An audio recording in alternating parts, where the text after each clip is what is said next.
Thank you, Madam Speaker. I rise in strong support of 2919, the Open Book on Equal Access to Justice Act, and I want to thank the ranking member, Steve Cohen, for joining me in introducing this legislation.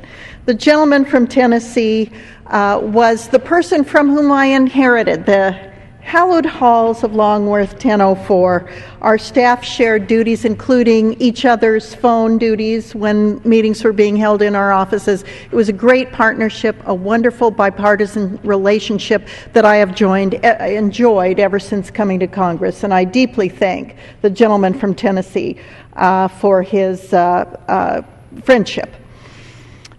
He was instrumental in securing bipartisan support for passage of 2919 through the Judiciary Committee.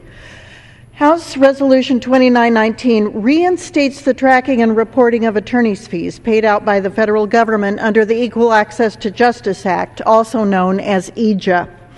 EAJA was first enacted in 1980 with the goal of protecting small businesses and other citizens facing unreasonable government action.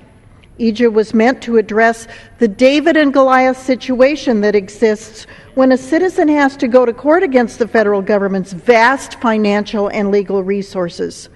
Consistent with this theme, EAJA was amended in 1985 to facilitate its application to Social Security claims, and then again amended in 1992 to include claims before the Court of Appeals for veterans' claims. EAJA has been subject to numerous reviews and revisions over the years to keep it up to date. EAJA's requirement for agencies to track and report on attorneys' fees helped inform Congress in its past efforts to improve the law. This transparency was also a safeguard for the federal taxpayers who financed the law. Prior to 1995, EAJA payments trickled out at a rate of about $3 million annually.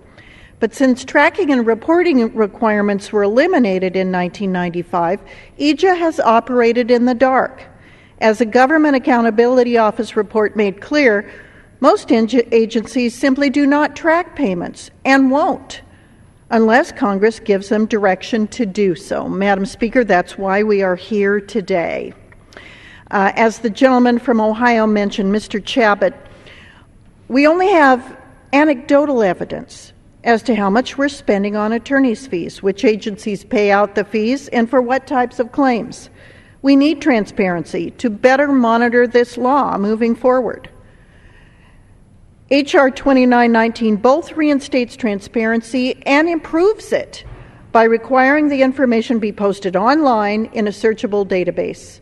We owe this to the small businesses, veterans, Social Security claimants, and others who rely on EAJA for their once-in-a-lifetime court battles with the federal government.